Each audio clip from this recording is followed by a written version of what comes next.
Alright, this is John Cola with GrowingYourGreens.com. Today we have another exciting episode for you. I'm coming at you from my roof. My roof is not on fire, even though it is over 100 degrees today here in Las Vegas, Nevada. I want to go ahead and give you guys a garden tour today. It is currently like the 9th of August here, and I'll show you guys actually what I'm growing in my garden. As you guys can see, my next door neighbor has nothing but rocks. He's growing lots of rocks there in his backyard, but as you guys can see, my backyard is literally, this time of year, a lush jungle. Now I want to remind you guys, this year in Las Vegas, we hit a world record, I believe. We hit 120 degrees one day this summer. In addition, over 5 days, it was literally over 115 degrees straight. In addition, pretty much, we're gonna have over 100-degree weather for pretty much over 90 days approximately this year. So, you know, this is what I'm able to do in the heat. So I know a lot of you guys make up excuses in your head why you can't grow wherever you live. I live in the second hottest city in the United States, and I could grow here. I've learned how to do this over the last 10 plus years I've lived here. Links down below to my previous episodes that I filmed in the summer. Some years, like I was like looking at some of them today, like some of my tour videos for the summertime that I've done in the past. I'm like, man, my garden looks like crap, right? This year I'm gonna say I've had some of the most explosive growth I've ever had because I'm learning as I grow, right? I'm learning what grows well, I'm learning what doesn't grow as well. I'm learning to plant certain crops in certain spaces. And you know, you're only gonna learn this in your climate where you live by experimenting and growing every year. So for that reason, I always encourage you guys to, yes, grow some of the things that you've grown in the past, but experiment with new crops. I'm experimenting with new crops that are just growing like gangbusters. Anyways, let's go ahead and give you guys a quick overview from the roof, and then we're gonna head down to the ground and show you guys what I got growing this summer. All right, so you guys can see literally, it's a jungle down there. Some of these plants are pushing like 8 feet tall. It's hard to see from up here because it just looks like just all green, and whereas my neighbors over there, you know, with such a stark contrast, or even like the landscaping behind, or even just a couple doors over, right? They just have a couple big trees, but like my garden is just going off over here. I have things like sunchokes, longevity spinach, got things like the okra, got things like eggplants, basil, peppers, the bele, lots of rosemary, lots of things growing here in the garden. All right, this is a fun shot here from down below. You guys can see all my sweet potato vines growing up the side of my house. Probably doesn't look super impressive from here, but let's go on the ground and I'll show you guys what it looks like. As you guys can see, this side of my garden, a lot more things growing on. I got a whole wall of water spinach over there, as well as a lot of sunchokes literally right below me, as well as some faux tea vine right below that. And then beyond there, I have lots of different leafy greens, moringa and chaya as we get to the back. And of course, my other neighbor, at least he's mulching pine needles. All right, so you guys can see I'm here on the ground in the backyard of my garden. First off, I want to show you guys that wall you guys saw from the roof. This is literally just like a 40-foot long wall, and this is all water spinach. I think it's Aptinia aquatica. Link down below to my video on how I grew all this, literally from cuttings from the Asian market and from the farmer's market. In addition, down below here, I have all edible flowers that you could eat, and these guys looks like they didn't really love the heat too much. All right, this bed is a 4-foot by 16-foot bed, and it has some true green tree collards there, some hybrid green tree collards that I've actually used some zip ties just to kind of stake up because this is falling over. This has some faux tea, which is kind of invasive at this point. I have some Spilanthes growing down over here, along with the Chinese chives or ha. And then this is another Vietnamese plant. This is known as the Ngoc, and that's a new one I'm growing. Planted it about 60 days ago, and it's already 2 feet tall. Loving the shade over here. I also got some Aptinia here, which has edible greens. And then probably the biggest thing in this raised bed are these guys. They're pushing 8 feet tall. These are the Sunchokes that came up from the roots, and I got to try to harvest them because they're almost like a weed at this point. And then this raised bed here is another 4 foot by 16 foot bed, and it has lots of things. I have lots of peppers in it. So these are the Fulju jalapenos here. I have a lot of those planted. I also have some sweet bananas. I have a whole bunch of okra plants right here. I've been harvesting okra like almost every day. Seems like you got to do it. I have these guys, which is known as the Egyptian spinach. I grew these from seed. Link down below in my video, the 10 easiest leafy greens you can grow in 100+ degree heat, where I discuss this more. Definitely one of my favorites. Oh, back here. Oh, look at this. He's coming back. So I have the Roselle right here. Doing quite well for the first time. Let's see, this plant was sourced from SoCal. Normally I get them from Northern Cal, and they haven't been doing well. This plant's from SoCal, doing great. And then, of course, one of my favorites, the bele or salad tree, also known as Abelmoschus manihot. Down below, we got some dandelions that just kind of like grow on their own naturally. And I think that, oh, and then in this bed also too, over here, I'm growing the Malabar spinach that I didn't even grow. But what happened is it germinated from seed last year, and then I basically trained it up this pole, and it's gonna grow up to the top there, which is kind of fun. Yeah, so it's like, oh, and then I got my one lone cherry tomato here. I did have a hornworm, started eating it, but even though we're hitting over 100 degrees, you know, I saw a few, you know, cherry tomatoes starting to form on this plant. So hopefully as the weather gets cooler, it's going to start kicking out some cherry tomatoes to eat. All right, this bed was mostly planted from seed and then some random starts I had. So I have things like the eggplant here, randomly planted. I got a few patio tomatoes and other types of tomatoes. I planted a lot of arugula from seed, some radishes from seed. I planted some basil from starts. I planted some special rare cucumbers from the cucumber shop online from seed there. Also planted some Dinosaur kale here later, just recently. And then I got lots of Purslane growing, as well as some radicchio that I like to harvest the bitter leaves from. I got a few okra plants in here as well. A few more tomatoes.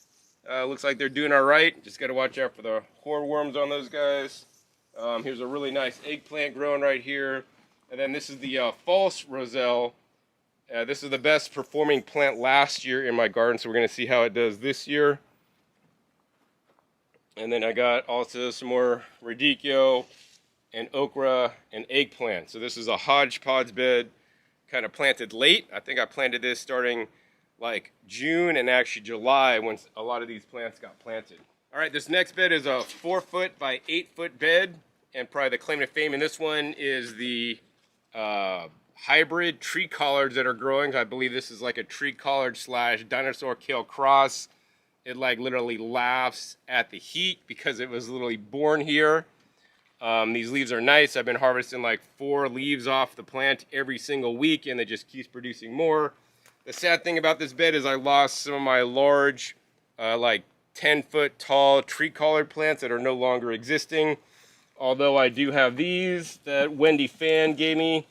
I mean, this is edible, but I don't remember the name. But it's actually now going to flower, becoming like kind of a weed, which is good. And I still have, you know, another tree collards in this bed. But I definitely need to refocus on this bed in the wintertime since I did lose some tree collards. Also got that same plant, the Hoan Ngoc right here. Growing pretty good. This is definitely getting more sun than the other area that I had. So this last bed here, I started planting out some dinosaur kale just recently. Hopefully it's gonna grow into the winter time and not bolt too quickly. And that's the side closest to my overhang where it gets more shade. And then over on this side, we've got lots of eggplant, which are thriving, as well as an okra plant. And then in the back here, in like 15-gallon containers that need to be moved up. I got my kumquats. Then along the back wall here, I got a trellis with some Asian greens that I forget the name of actually at this point, but it's pretty much taken over. And then I got some longevity spinach on the bottom, and then I got my chia tree, once again 6 feet tall. I got the narrow leaf chia and the wide leaf chia, and then followed by my moringa tree, pushing 8 feet tall. It's coming back every single year. And then I think I got a caper plant back here. So this side of the garden, we got a couple more things. We got a plant that Wendy Pham gave me. I don't even know what it is, but it's growing pretty good. We got the grass jelly, which is right here. And we also got the pepper leaf basil, which is a perennial in my garden right here as well. And I think I got some more longevity spinach down by the base. And then this other plant that I totally forget the name. I should probably write a tag, but it just grows like a weed. And it loves the heat as well. All right, real quick, I want to talk about my cactus paddles. So I probably took off some cactus pads when I was thinning them out because they were back here and I didn't want them there anymore. And I just put the pads in a pot and I was meaning to plant them or do something with them later. I never got to do anything, and then all of a sudden they started growing new little baby pads, which I've come and I've been harvesting off of and eat. So that's an interesting technique. The pad stored up all the energy in the pad, and then it'll grow new pads and just throw out new ones because there's no roots. And maybe just somewhere down there it's rooting, but I haven't even checked. But yeah, nonetheless, an easy way to produce more food for you to eat. Just harvest mature cactus pads, put them in a pot, and leave them.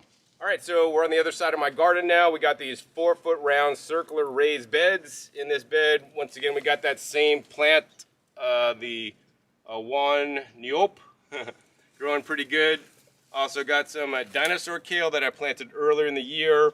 We got some Swiss chard that's bolting, as well as over here by the camera person in the front, we have the Japanese mugwort, longevity food of the Okinawans, one of my favorites.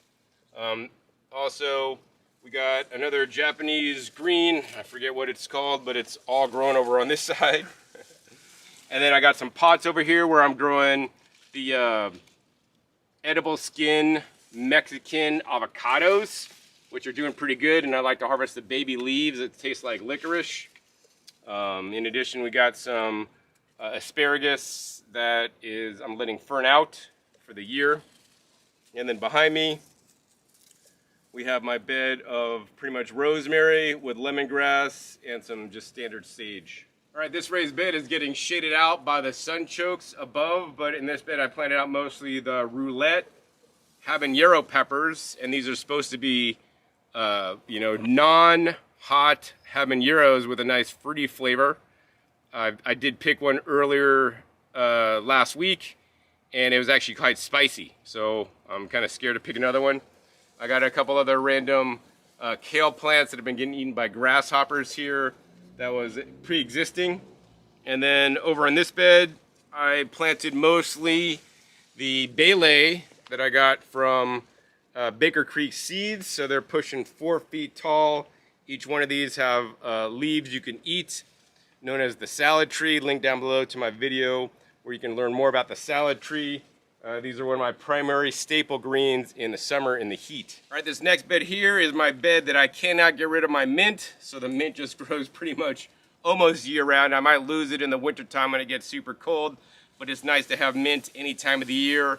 I usually end up using it in juices, salads, and soups. Over on this side, this bed has mixed basils with stevia. So I think we got some basil, flor, spirus, lavender, and we got some Newton basil here. I think I got some Thai basil and some stevia. And we got in the center here, I think this is the chamola kale, which is a perennial kale. All right, this bed here is another bed of mostly basil, and this should be the Thai basil, predominantly with a few random Breton shiso plants coming up. This also has the African chamola plant that has lots of white flies on it right now. And then this bed here is pretty much supposed to have all the longevity spinach, but then also the Breton shiso grew up from seeds, so I'm thinking about probably cutting some of this shiso back so the longevity spinach, which is more valuable to me, can get better sun. So along this wall, I have lots of fig trees growing. And let's see, the figs, the birds get a lot of them, but I think I found one right here that's maybe edible. Let's take a look. All right, ripe. These are Cadota figs that I'm growing.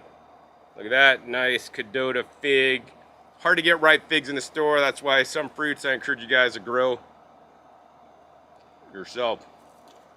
Delicious. All right, so this year I've expanded, grown on the side of my house with my air conditioning unit, so it's a little bit loud, but basically I put these 15-gallon pots that I elevated off the ground a little bit, and I'm growing basically six lilac sweet potato plants per 15-gallon, and I'm basically growing it up a trellis up the wall. So most of this is all sweet potato.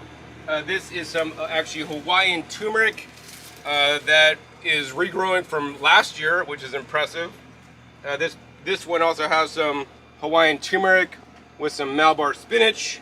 This one has the Malabar spinach, and pretty much the rest of these guys have all the lilac purple sweet potato that I'm growing for the sweet potatoes primarily. But I want to remind you guys that all the sweet potato leaves are edible. You can eat them raw or you can eat them cooked, and they are an amazing food source. And as you guys can see, they are just growing so easily in the heat. They love the heat. They're actually related to the water spinach, which I prefer to eat more, but this is a duo crop. So not only do I got the leaves, but I got the tubers, whereas the water spinach just gives the leaves, but the leaves are more mild tasting, and I prefer to eat those raw, whereas I prefer to eat these ones steamed. All right, so I got a treat for you guys. Like, I grow some goji berries in different areas of my yard, sometimes in pots, sometimes they just sprout up on their own wherever.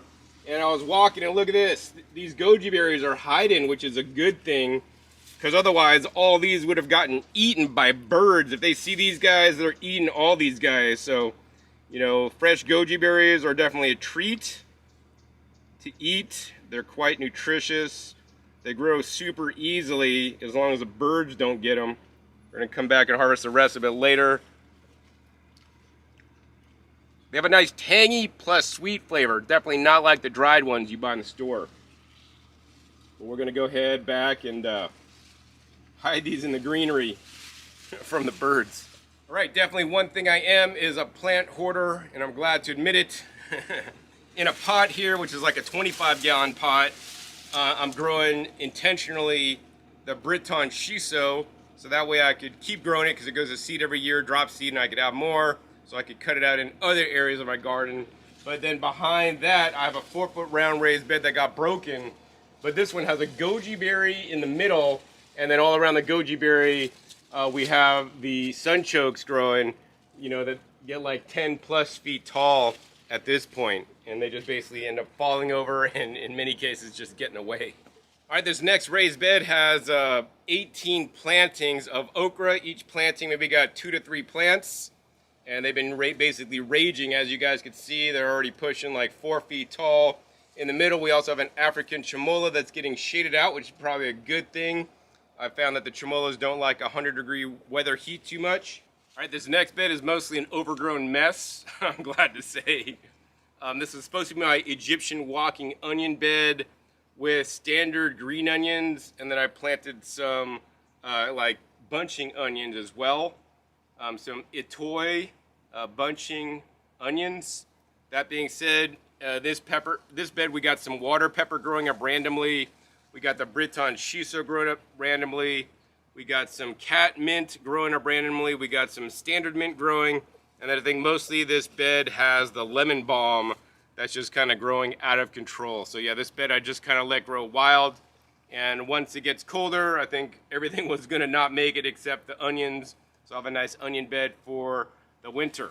This bed over here is probably my worst bed ever. Because it's growing some lavender, which is currently in flower, which is nice. It has some mint. It has some hot and spicy oregano. And I think that's pretty much it, aside from having this stupid like bindweed stuff that I hate. So on the to-do list for the winter time is basically dig this whole bed out, get all this stupid bindweed out, and then maybe replant it. I'm not exactly sure. All right, these next two beds have basil, have standard green basil, I guess ruffled leaf basil, and some purple basil growing. And then this bed has a cauliflower in the middle, as well as my eggplants that just are not doing too hot in this bed. It really doesn't like it so much. All right, we got 4 more beds here in the back. This bed has some eggplants that are doing better than the other bed, but I think the plants were stunted when I got them. They're from 6 packs and they're rather small, so I think that was a bad deal on my part. This bed has mostly pepperoncinis as well as sweet banana peppers, which is actually doing quite well. And then these last 2 beds were literally just planted out. They got planted late. This has the red Reuben basil, and then this has the purple basil. And then both these beds above have long-standing hybrid tree collards that definitely are not liking the summer too much, so I'm just hoping they make it through the summer. We get to the winter and then they'll start busting out with growth again. All right, so you guys can see here's more of my fig trees, and I have so many fig trees, it's actually kind of insane. Oh, and here's a ripe fig. Anyways, we've been bagging the figs up. So if I don't bag them up, the birds will peck them and eat them, and then I won't get to eat them. So I really found that these inexpensive bags from Amazon really helps to prevent the bird damage, because here in the desert, the birds don't have much to eat, and if they find a haven like my backyard, they're pretty much hanging out and eating my stuff. All right, so this back wall I haven't really paid too much attention to this year. We have some standard green onions that just continue to grow here. Probably this is like going on the 3rd year. In the back here also, I planted some of the longevity spinach, which is growing well. I'm really glad to say that over here we have my go-to cola finally taking over and getting a foothold in this bed, which is my main goal. The go-to cola is one of my favorite greens to eat. It has an amazing flavor, and also it's good for your brain, good for memory. You could buy it in capsules at the health food store, but why not grow it? Wow. I usually have go-to cola from like the tropics where it's nice and mild. This go-to cola is especially strong growing in the heat of Las Vegas. I did have a large tree collard here growing like last year. It was towering over the fence. Unfortunately, I lost it this year. So here are seeds that germinated from the big one. And so now I'm growing a hybrid tree collard that hopefully should perform well in this weather, because literally this guy was born here. So that's all I got for this summer's garden tour. You guys pretty much saw every bed by bed. Yeah, probably missed a couple plants here and there, but you guys saw the gist of what I am growing. I do want to give a shout out to Vera Grow. This year I basically got the playground bark here for my ground cover, and I've been transitioning over using just a standard brown bark. I really love using this bark mulch a lot better in my garden because it is a lighter color. It definitely keeps my garden cooler than the darker color that I was previously using. Plus, I really just like the light color and how it looks. All the mulch that I pulled up before laying down the new mulch, I basically I'm using a sifter, and I'm sifting it out to 1/8 inch, and all the small stuff is actually going to go back into my garden and soil, and the larger stuff is actually going to be used for compost. So anyways, this is what you guys can grow in the desert heat or in hot climates. As you'll see, like, I really don't grow a lot of tomatoes. I grow a lot more peppers and eggplants and okra, which are some excellent fruiting crops. But of course, to me, some of the most important crops to grow are things like the leafy greens, like the water spinach, longevity spinach, Malabar spinach, Egyptian spinach, even things like the moringa. I could have literally salads every day of the summer. I hope this inspires you to grow some new crops that you may not have heard of or seen before, because they can literally thrive in the heat, and especially with the weather getting warmer. You know, some of the videos that I make to show you guys the really heat-loving crops may be able to benefit you in the future when you're no longer able to grow some of those cool weather crops because the weather is getting too hot. So I really hope you guys enjoyed this episode today, learning about what I'm growing this summer in my summer heat vegetable garden in the desert. If you liked it, be sure to give this video a big thumbs up. More importantly, share this with other people that live in the desert so that they could learn what they could grow in excess of 100 degrees. Also, be sure to click that subscribe button right down below so you don't miss out on my new and upcoming episodes. I'll be coming out every 5 to 7 days. You don't know where I show up or what you'll be learning on my YouTube channel. Make sure you click the little bell so you get notified as many videos come out. And finally, be sure to check the past episodes. The past episodes are wealth of knowledge, over 1,700 episodes at this time on this channel dedicated to teach you guys how to grow your own food at home. And I'll put links down below to some of the videos I've made over the different seasons here in my backyard, giving you guys a tour of what I'm growing. So that way you can know what to plant if you live in a similar climate. So with that, my name is John Kohler with growingyourgreens.com. We'll see you next time. And until then, remember, keep on growing.